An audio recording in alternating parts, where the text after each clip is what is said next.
Shalom, and welcome to What the Watchman Sees, a ministry that will sift through all of the social media noise to show you news of importance from the Most High's perspective.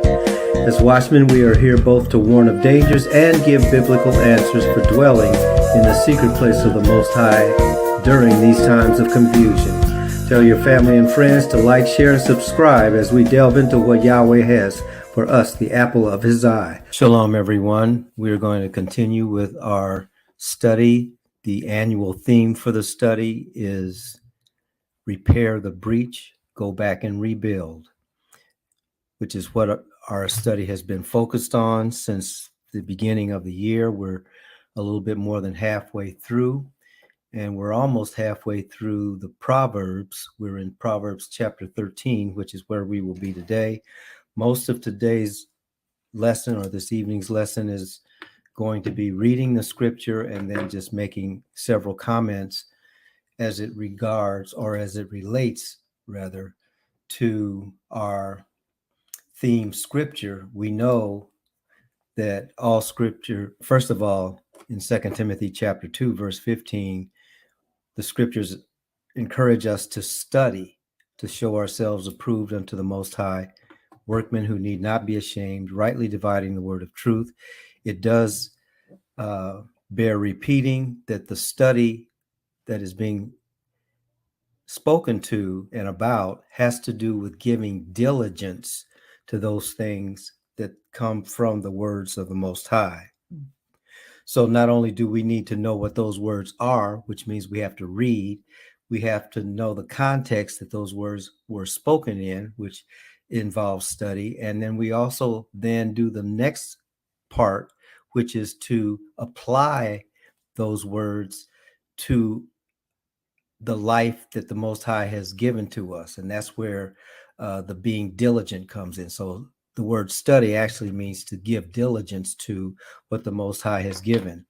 And we also know in 2 Timothy chapter 3, verse 16, that we can count on the fact that all scripture is God breathed. In other words, it came from heaven. All scripture that we are reading and studying came from the Most High. He breathed it into the culture, into the society, and we can use that scripture for teaching, for correction, for instruction in righteousness, for reproof, so that we can be complete ourselves, thoroughly furnished to every good work. So with that in mind, we are continuing with the Shema, and in Deuteronomy chapter 6, verse 4, the scriptures indicate how the Most High's people are to receive the blessing that he has for us. And so it says, "Hear, O Israel, Yahuwah, our Elohim is one Elohim, and you shall love Yahuwah your Elohim with all your heart, with all your soul, and with all your might." That's verses 4 and 5. Verse 6 of Deuteronomy chapter 6 says, "And these words which I command you this day shall be in your heart. You shall teach them diligently unto your children, and shall talk of them when you sit in your house, when you walk by the way, when you lie down, and when you rise up." I'll stop there because the first part of the receiving of the scripture, or the unction that the Most High is to be loved with all of our heart, soul, mind, and strength, is that has to be done with the individual first before we can even give that to the family. So when we're looking at the Proverbs, we're looking at the Proverbs from the perspective of a man who is passing on the culture of the Most High to his family, to his children. And this particular man was the king of Israel. So this Shema, if you will, is for the king, and it's also for the person who has the least amount of stature in the society. So, in other words, everyone in the society is to be doing the same thing, loving the Most High with all our heart, our soul, our mind, and our might. Now, how do we do that if we don't know what His Word says? So, the first thing is digesting the Word ourselves. And then, as we digest it, we then give it to our children, because the children are the sustainers of the culture. So the Most High's culture is being given, and it starts in the king's palace.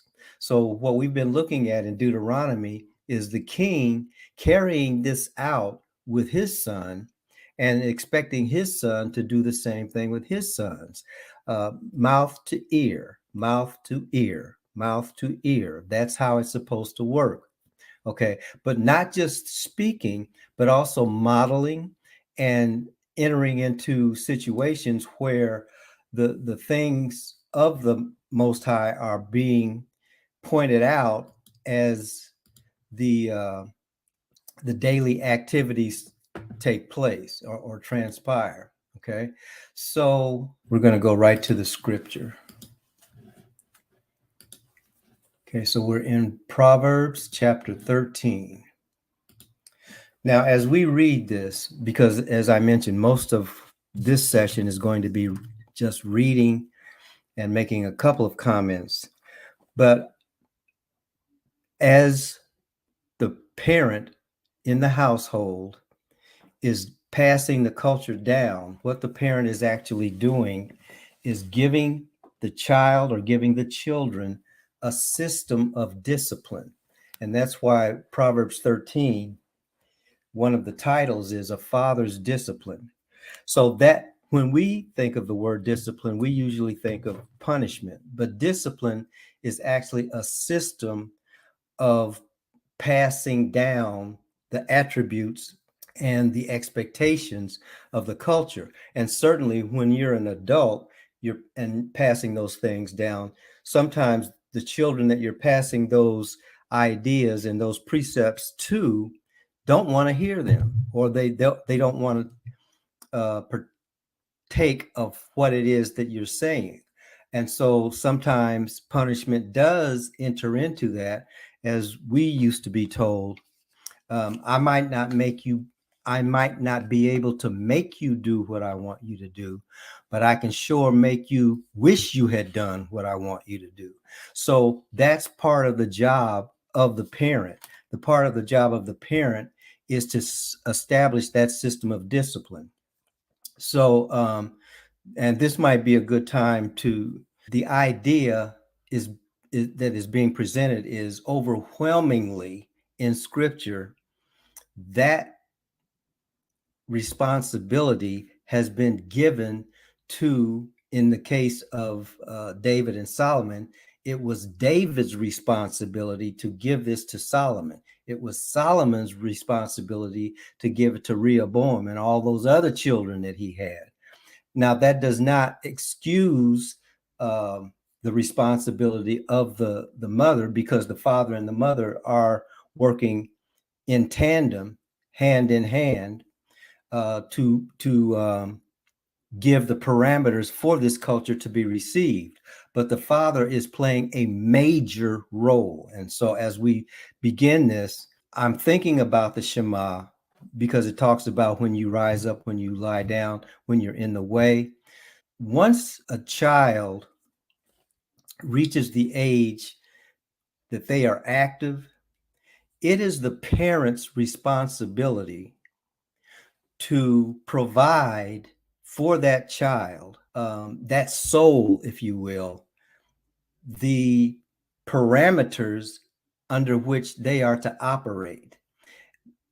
If you're talking about young men, if you're talking about boys, there's a parameter that is suitable for them. If you're talking about girls, there's a parameter that's suitable for them. There's also a overarching parameter that's suitable for both of them. But in each case, each child needs to understand there are boundaries under which I must operate. And that's what discipline is. Discipline gives us the boundaries through which we carry out the Most High's instructions. So we're going to, as we read through this, that's what we're looking for. And before we actually begin to read, let me suggest this. Now I'm speaking specifically to the young men who have who have children, okay, and especially young men who have boys. I understand, having been a young man at one point, how wrapped up we as males can get in either trying to make a living, trying to be a provider, a good provider. All of those things are important because yes, the buck stops with us, all right? However, according to scripture, our primary purpose is to give the culture of the Most High to the rest of the family, which means that, first of all, we have to give ourselves over to the Most High. And then, second of all, we have to see ourselves as servants to the rest of the family. And not only our spouses, but also our children. The reason I'm saying that is because when a young man who's in his prime, wanting to make his money, make his mark, let people know that he's been on the planet. So you're at your job, you're doing what the job says to do. When you get home, you want to just kick it. You want to just chill. Okay. You can't do that. So that's why the system of discipline is so important, because as soon as you get home, if you have children, your children are looking to you, all right? And you are to provide that presence for your children.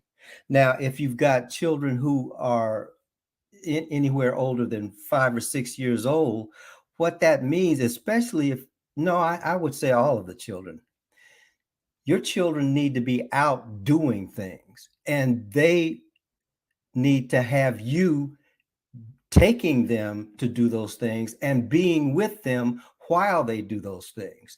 So I would recommend for any young person with young children, if you like to play video games, you're going to have to do that after they're in bed, because when you get home, your job is to be there for your children. Now, I'm speaking as one who has gone through that in a negative way and in a positive way. And what I have found is when I try to ignore my children, that has ramifications, because these video games that you all are playing, you're playing them so that you can take yourself out of the tension that is produced when you know you're supposed to be doing something with your child.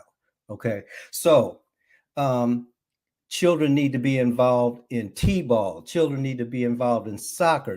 Children need to be involved with basketball. Children need to be involved in making race cars. Whatever is on the community agenda that is designed for children, you need to be there with your children. That's your job. And so when you're doing those things, what ends up happening is your children are going to be looking to you to provide for them their emotional and spiritual underpinning and support. So that's the discipline that the scriptures are laying out. So I'm just giving you some 2022 suggestions as to how that happens. When our children were growing up, we turned the television off for large parts of the day. And what that did was it forced the children to go within themselves and come up with creative ways. They made games. They developed an imagination from making those games. They learned how to interact with each other, sometimes negatively, sometimes positively. but because they were not being mesmerized by the media, they were allowed to engage one another and to engage their parents. Okay, so I'm saying those things because as we read these verses, and there's quite a bit in here for us to read, what we are seeing is, so when do these things happen? When does the father tell his son these things? When does the mother tell her son, and the father tell his daughter, the mother tell her daughter? You do it during the times when you're interacting with them, whether you're taking a walk, whether you're driving them to a practice, whether you're driving them from a practice. Those are the times of value that we take for granted. Those are the precious times. And let me tell you, as we get ready to read these scriptures, the window is very short. Those of you who have young children, you're going to blink your eyes and they are going to be grown. And so when that happens, you need to have already done your job, because you can't do it once they grow up. Once they're grown, they are set. Okay. Now part of how they get set is your responsibility. Part of it is how they receive the information that's given to them, the discipline, if you will, that's given to them. But you only have a certain amount of years to do that. And once those years are gone, they are gone. So if you have young children, that's why I'm saying, especially to the young men who seem to love these games, whether it's on a phone or whether it's on a Xbox or whatever it is, put that stuff down and be a father to your children. Because when you do that, you won't have to worry about community violence. Your children will be too engaged in living to be worried about trying to harm someone else.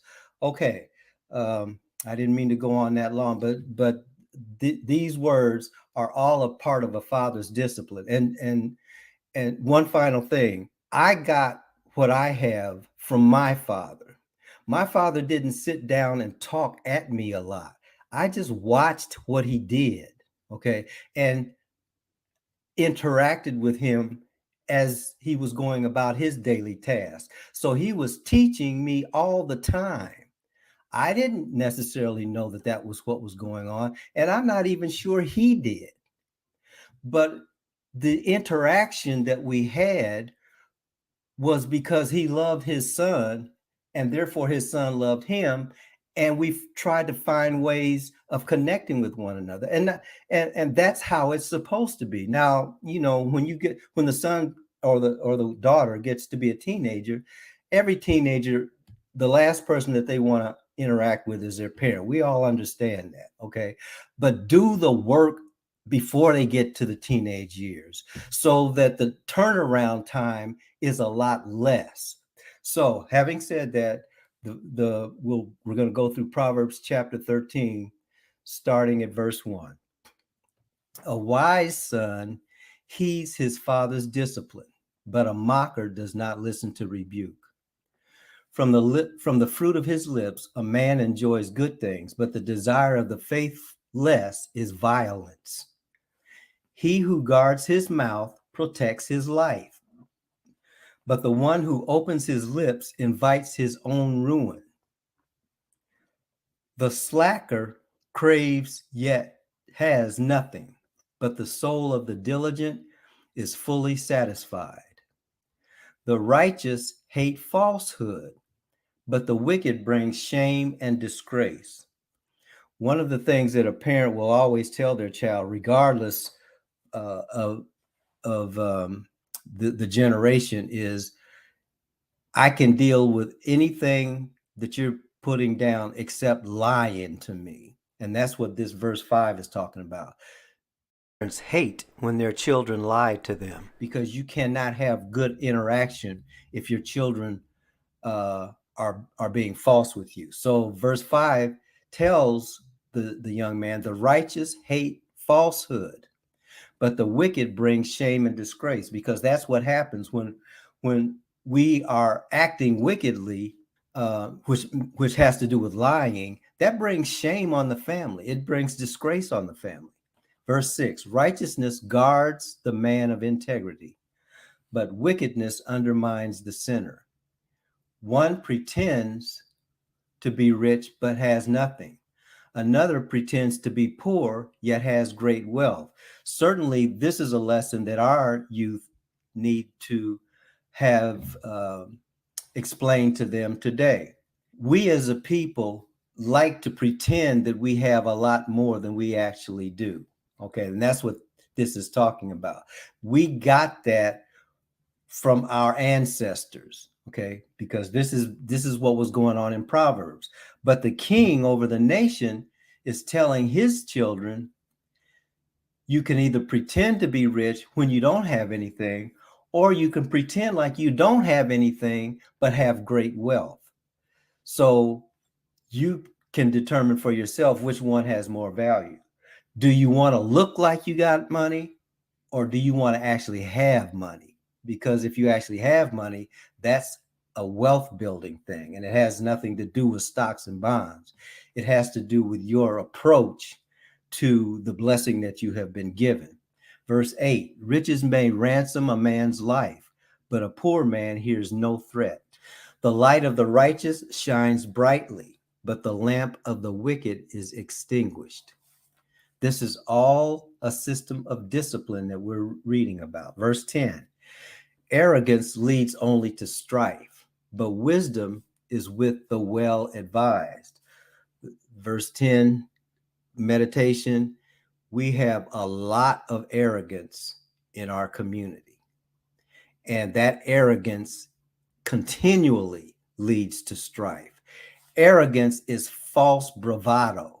Arrogance is thinking more of yourself than you ought to think. And really what arrogance is a childish response to insecurity. And that is running rampant in our community. So the king is telling his son, the people in the nation are to tell their sons that arrogance leads only to strife, but wisdom is with the well advised. Dishonest wealth will dwindle, but what is earned through hard work will be multiplied. That is a biblical principle. That is a principle of discipline. When you work hard, your hard work is going to multiply itself. When you work cutting corners, that's going to dwindle what you are supposed to have. This is another problem that our people are plagued with. Always trying to cut corners, always trying to find the easy thing to do, the easy way to make money. But when you work hard, your hard work will multiply itself. And sometimes that happens as other people watch you work. When people see people who know how to work, they will exalt you into better positions. Okay. So again, this is all has to do with a system of discipline. Verse 12, hope deferred makes the heart sick, but desire fulfilled is a tree of life. He who despises instruction will pay the penalty, but the one who respects a command will be rewarded. And our children should learn that at home so that they don't have to learn it outside of the home. So that when they come outside the home, they already know how to act respectfully, okay, and to submit to instruction and not despise instruction. Our children, in many cases, have been raised to think that they know everything. And those who are raised that way speak that way and act that way, and it causes problems. But what we are learning here is that if the parent despises instruction, the penalty that they pay is the fact that their children are going to cause havoc in their houses and also in the street too, by the way. Verse 14, the teaching of the wise is a fountain of life, turning one from the snares of death. Good understanding wins favor, but the way of the faithless is difficulty. Every prudent man acts with knowledge, but a fool displays his folly. A wicked messenger falls into trouble, but a faithful envoy brings healing. Poverty and shame come to him who ignores discipline, but whoever heeds correction is honored. See, part of discipline is correction. Okay. So if you ignore the discipline, what you get paid is poverty and shame. But if you submit to the discipline or heed the instruction, that brings honor to you. It brings honor to your soul. Desire fulfilled is sweet to the soul, but turning from evil is detestable to fools. That's how we know uh, the fool from the righteous.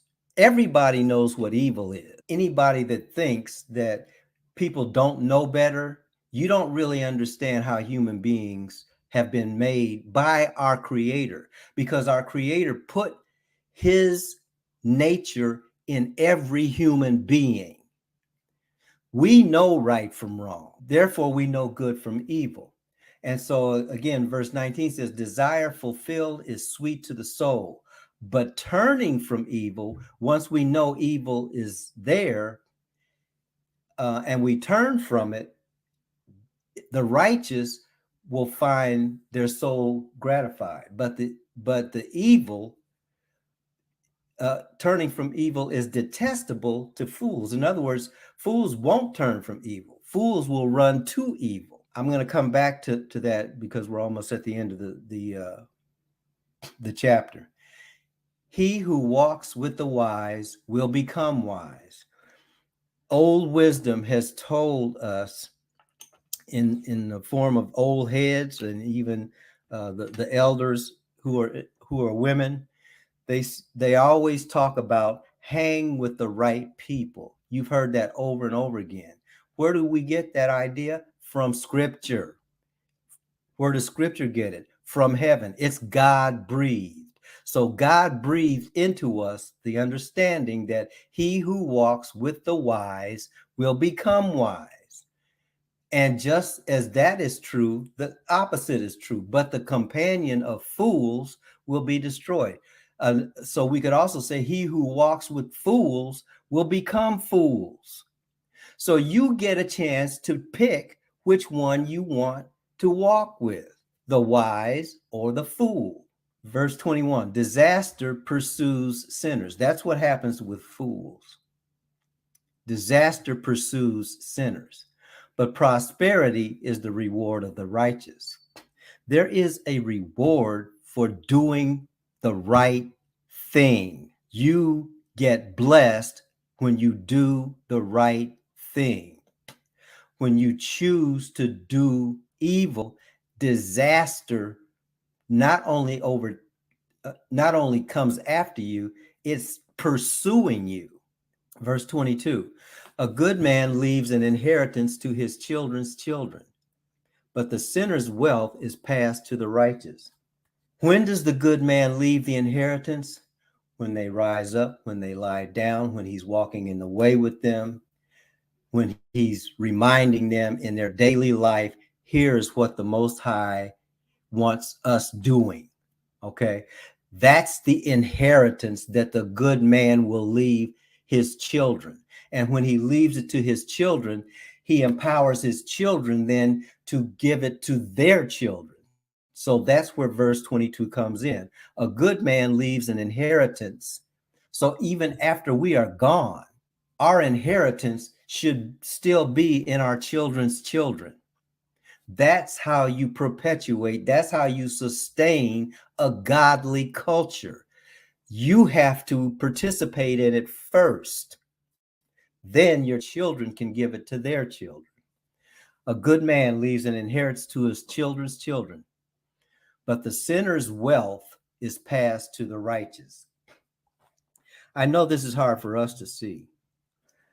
But the scriptures say that the wealth of the wicked is reserved for the righteous. So at some point, the righteous are going to receive the wealth accumulated by the wicked. 23, abundant food is the fallow ground of the poor, but without justice, it is swept away. He who spares the rod hates his son. That's a part of discipline too. Now, notice it says son, okay? The word says what it means, and it means what it says. The Most High knows how sons are, okay?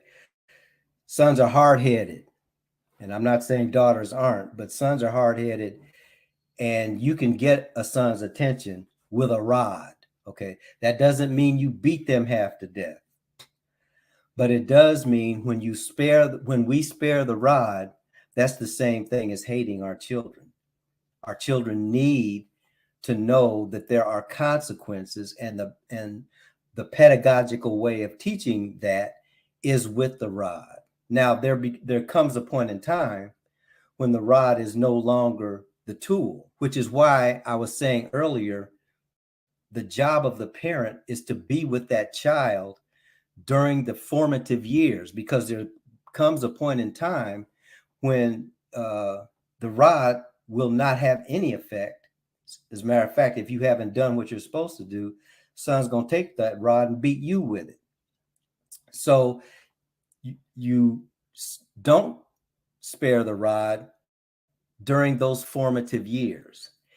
If you do it right, you're not going to have to use the rod, but a handful of times anyway. All the son needs to know is that you're serious. Once the son gets that understanding, they can move within those parameters. They know what the boundary is. They know if I step here, I get whacked. If I don't step there, I don't get whacked. And when it comes to young men, that's all they need to know. Okay. So if they don't like getting whacked, then they're going to not push that envelope. If there's no envelope for them to push, they just keep going. And that causes chaos in the community. And so he who spares the rod hates his son, but he who loves him disciplines him diligently. See, it doesn't say disciplines him maliciously. It doesn't say disciplines him arbitrarily. It says disciplines him diligently, which implies, again, you're with the child a lot. And so when the child gets out of pocket, if you're already there with the child, you just put him back in pocket. Now, the word that is being used now is check. You check the child when it's time for the child to be checked. And see, this is part of the problem, because now the children think they're supposed to be checking adults. That's part of the curse that's on the community. Children don't check adults. That's not biblical. That's not the way of the Most High. The way of the Most High is when we're with our children and they do something that they shouldn't do, it's the parents' responsibility to bring them back to understanding why it's in their best interest to do things that are righteous and not unrighteous. And finally, a righteous man eats to his heart's content, but the stomach of the wicked is empty. There are consequences for moving in the blessings of the Father that are positive. There are consequences for not moving in the blessings of the Father that turn out to be negative. So that's Proverbs chapter 13. And the blessing is in the word. Hear, O Israel, Yahuwah your Elohim is one Elohim, and you shall love Yahuwah with all your heart, with all your soul, and with all your might. And you shall teach these things diligently to your children when they rise up, when they lie down, when they're in the way. This is the prescription for a disciplined life for the individual and for the individual's family. When we do things the Most High's way, there's a blessing in it.